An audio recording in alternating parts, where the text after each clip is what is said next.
नमस्कार विद्यार्थी मित्रांनो, तुम्हा सर्वांचं आपल्या स्टडी पॉइंट या यूट्यूब चॅनलमध्ये स्वागत आहे। तर विद्यार्थी मित्रांनो, नगर परिषद भरती 2023 26 ऑक्टोबर 2023 म्हणजे आजच्या दिवशी परीक्षेमध्ये विचारण्यात आलेले टॉप प्रश्न जसे की विद्यार्थ्यांच्या सांगण्यावरून व परीक्षा दिलेल्या विद्यार्थ्यांच्या अनुभवावरून आजच्या व्हिडिओच्या माध्यमातून आपण पाहणार आहोत। चला तर मग वेळ वाया न घालवता आजच्या या व्हिडिओला सुरुवात करण्यापूर्वी तुम्ही जर आपल्या चॅनलवर नवीन असाल तर आपल्या चॅनलला लगेचच लाईक आणि सबस्क्राइब करायला विसरू नका।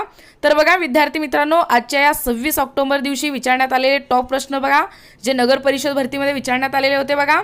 परमहंस सभेची स्थापना कुणी केली? तर बघा कुणी केलेली आहे असा प्रश्न विचारण्यात आलेला बघा। परमहंस सभेची स्थापना दादोबा पांडुरंग तर्खडकर यांनी 1849 मध्ये मुंबई या ठिकाणी परमहंस सभेची स्थापना ही केलेली आहे। पुढचा प्रश्न बघा, आरटीआय ऍक्ट नुसार माहिती किती दिवसात मिळते? तर बघा किती दिवसात मिळते? 30 आणि कलम 7। त्यानंतर पुढचा प्रश्न आहे बघा, सार्वजनिक प्राधिकरणावर देखील प्रश्न होता असा विद्यार्थ्यांचा मत आहे। पुढचा प्रश्न आहे बघा, कोणत्या प्रशासकीय विभागात सर्वाधिक पाऊस पडतो? तर बघा कोणत्या प्रशासकीय विभागामध्ये सर्वाधिक पाऊस पडत असतो? कोकणामध्ये हे प्रामुख्याने या प्रशासकीय विभागामध्ये सर्वाधिक पाऊस पडतो। पुढचा प्रश्न आहे बघा, मार्गदर्शक तत्वे कोणत्या भागात आहे? तर बघा कोणत्या भागात आहे विद्यार्थी मित्रांनो, असाही प्रश्न आजच्या या परीक्षेमध्ये नगर परिषद भरतीमध्ये विचारण्यात आलेले बघा। भाग 4 कलम 36 51 हे काय आहे? मार्गदर्शक तत्वे या भागात आहे। पुढचा प्रश्न बघा, एससी एसटी आरक्षण कलम कितवा आहे? बघा एससी आणि एसटी आरक्षण कलम 330 कलम आहे। पुढचा प्रश्न बघा, भारतीयांनी संविधान तयार करण्याचा प्रयत्न कधी केला? तर बघा कधी केलेला आहे भारतीयांनी संविधान तयार करण्याचा प्रयत्न? नेहरू अहवाल 1928 लॉर्ड बर्कनहेड यांनी भारतीयांना संविधान तयार करण्याचा प्रयत्न केलेला होता।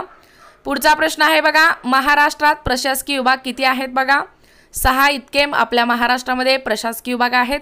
त्यानंतर तसेच महाराष्ट्रात प्रादेशिक विभाग किती आहेत असा जर तुम्हाला प्रश्न विचारला तर या प्रश्नाचं उत्तर तुम्हाला देता आलं पाहिजे बघा। 5 म्हणजे महाराष्ट्रात प्रादेशिक विभाग 5 आहेत आणि महाराष्ट्रात प्रशासकीय विभाग हे 6 आहेत। पुढचा प्रश्न बघा, आजच विचारण्यात आलेला, भारतीयांनी संविधान तयार करण्याचा प्रयत्न हा झालेला आहे बघा आत्ताच प्रश्न। लोकसभा 81 सदस्य 550, राज्यसभा कलम 80 सदस्य 250। पुढचा प्रश्न बघा, गाव आणि सुशासन आठवडा 2022 यावर देखील प्रामुख्याने प्रश्न विचारण्यात आलेला होता। पुढचा प्रश्न होता आज विचारण्यात आलेला, एलपीजी पॉलिसी डेट विचारण्यात आलेला होता आजच्या या परीक्षेमध्ये। पुढचा प्रश्न आहे बघा, एमएटीची स्थापना कधी झाली होती? बघा 8 जुलै 1991 कलम आहे 323 ए 42वी घटना दुरुस्ती। पुढचा प्रश्न आहे बघा, 74वी घटना दुरुस्ती यावर देखील प्रश्न विचारण्यात आलेला होता। पुढचा प्रश्न बघा कशावर विचारण्यात आलेला होता? आरटीआय डेट म्हणजे आरटीआय तारीख याच्यावरती देखील प्रश्न विचारण्यात आलेला होता। आदिवासी लोकसंख्या याच्यावर देखील प्रश्न होता 9.36 एसटी 11.8 एससी आदिवासी लोकसंख्या।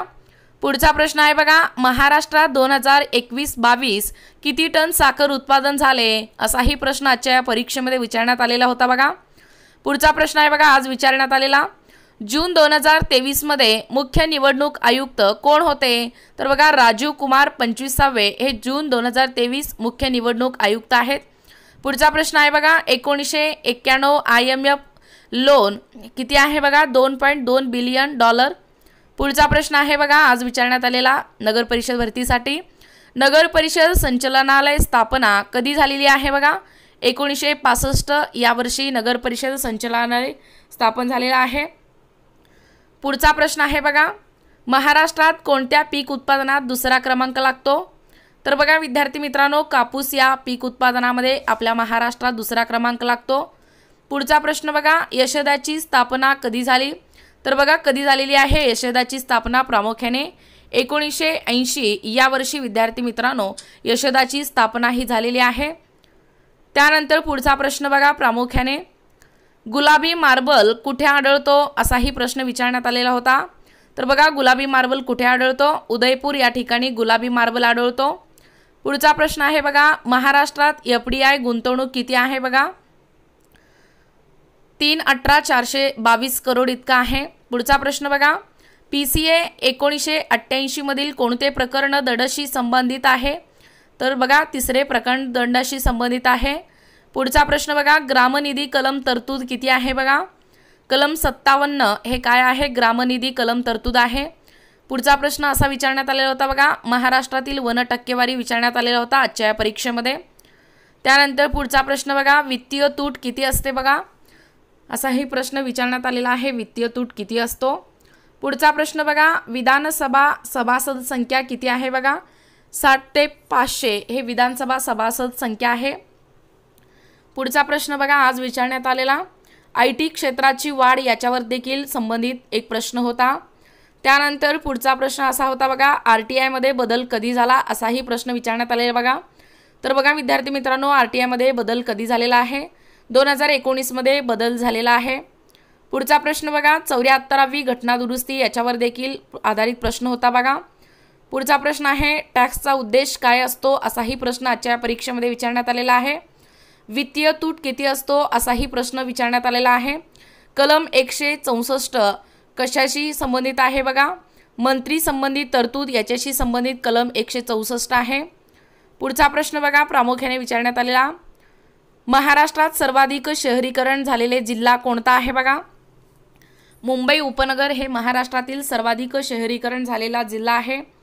महाराष्ट्रातील नागरी लोकसंख्या किती आहे बघा, 45.23% इतका महाराष्ट्रातील नागरी लोकसंख्या आहे। पुढचा प्रश्न बघा, अकोला जिल्ह्यातील जमाती कोणत्या आहेत बघा, कोरकू आणि पारधी हे अकोला जिल्ह्यातील जमाती आहेत। पुढचा प्रश्न बघा, वर्धा कोणत्या प्रशासकीय विभागात आहे, असाही प्रश्न विचारण्यात आलेला आहे।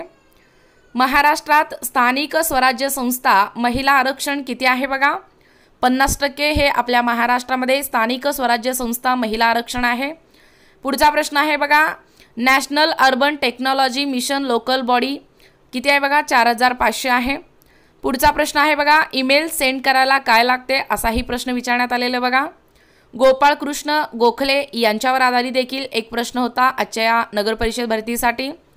पुढचा प्रश्न आहे बघा, माहितीचा अधिकार अर्ज कोणाला उद्देशून केला जातो, तर बघा कोणाला उद्देशून केला जातो, माहितीचा अधिकार अर्ज जनमाहिती अधिकारी यांना उद्देशून केला जातो। पुढचा प्रश्न आहे, WTO ची स्थापना कधी झालेली आहे, मुख्यालय कोठे आहे बघा, 1995 जिनिव्हा। पुढचा प्रश्न आहे, महाराष्ट्रात झालेला आहे बघा हाही। लीग ऑफ नेशन्स स्थापना कधी झालेला आहे बघा विद्यार्थी मित्रांनो, 1920 या साली लीग ऑफ नेशन्स स्थापना झालेला आहे।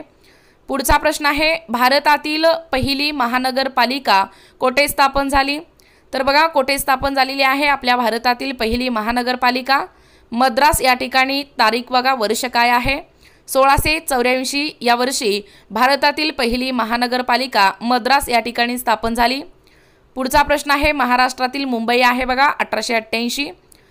त्यानंतर पुढचा प्रश्न बघा, नाशिकमध्ये कोणते ज्योतिर्लिंग आहे, सगळ्यांना या प्रश्नाचं उत्तर माहीतच असेल, त्र्यंबकेश्वर हे काय आहे, नाशिकमधील ज्योतिर्लिंग आहे। पुढचा प्रश्न आहे बघा, सर्वात कमी लोकसंख्या कोठे आहे बघा, सिंधुदुर्ग या ठिकाणी आहे। त्यानंतर पुढचा प्रश्न बघा, SC न्यायाधीशांची संख्या कोण ठरवतो, तर बघा कोण ठरवत असतो, SC न्यायाधीशांची संख्या संसद ठरवतो। पुढचा प्रश्न आहे, SC अधिकार क्षेत्र याच्यावर देखील प्रश्न होता। पुढचा प्रश्न आहे बघा, पहिले निवडणूक आयुक्त कोण होते बघा, तर बघा कोण होते पहिले निवडणूक आयुक्त, सुकुमार सेन हे पहिले निवडणूक आयुक्त होते। पुढचा प्रश्न आहे, महाराष्ट्र निवडणूक आयोगाची स्थापना कधी झालेली आहे बघा, 27 एप्रिल 1994 या वर्षी महाराष्ट्र निवडणूक आयोगाची स्थापना ही झालेली आहे। सर्वात कमी लोकसंख्या आता झालेला बघा सिंधुदुर्ग या ठिकाणी आहे। तर विद्यार्थी मित्रांनो, अशा पद्धतीने एकूणच नगर परिषद भरती आज झालेला जो पेपर आहे 26 ऑक्टोबर 2023 चा एकूणच सर्व शिफ्टमध्ये विचारण्यात आलेले टॉप प्रश्न, जसे की विद्यार्थ्यांच्या सांगण्यावरून व परीक्षा दिलेल्या विद्यार्थ्यांच्या अनुभवावरून आजच्या व्हिडिओच्या माध्यमातून सरावासाठी व परीक्षेमध्ये विचारण्यात आलेले सर्व प्रश्न, जसे की पुढचे जे विद्यार्थी नगर परिषद भरती देणारे आहेत त्या सर्व विद्यार्थ्यांसाठी एक छोटासा मार्गदर्शन मिळावा व कोणकोणते प्रश्न कशा पद्धतीने प्रश्न विचारण्यात आलेले होते व कोणते प्रश्न होते हे आपल्या या चॅनलच्या माध्यमातून, आपल्या या व्हिडिओच्या माध्यमातून, या प्रश्नाच्या माध्यमातून सर्व सर्व परीक्षार्थींना समजेल, आमच्या या चॅनलच्या माध्यमातून हा एक छोटासा मार्गदर्शन तुम्हाला असेल, जेणेकरून हा व्हिडिओ हे प्रश्न तुम्हाला पुढच्या शिफ्टमध्ये देणाऱ्या सर्व परीक्षार्थींना याचा फायदा होणार आहे। तर विद्यार्थी मित्रांनो, तुम्हाला देखील परीक्षेसाठी खूप खूप शुभेच्छा। सर्व स्पर्धा परीक्षेमध्ये आम्ही देखील आपल्या या चॅनलच्या माध्यमातून तुमच्यासोबत राहू, जेणेकरून तुमचाही कमीत कमी वेळेमध्ये जास्तीत जास्त अभ्यास व्हावा, हा एकमेव उद्देश आपल्या या चॅनलचा आहे। तुम्हालाही परीक्षेसाठी खूप खूप शुभेच्छा। तर तुम्हाला जर आमच्या अध्यापनाचे व्हिडिओ आवडत असतील किंवा तुम्ही जर कोणत्याही स्पर्धा परीक्षेची तयारी करीत असाल किंवा तुम्ही जर आपल्या चॅनलवर नवीन असाल तर आपल्या चॅनलला म्हणजेच आपल्या स्टडी पॉइंट या यूट्यूब चॅनलला लगेचच लाईक आणि सबस्क्राईब करायला विसरू नका। भेटूया अशाच पुढच्या नवनवीन व्हिडिओमध्ये, तोपर्यंत धन्यवाद।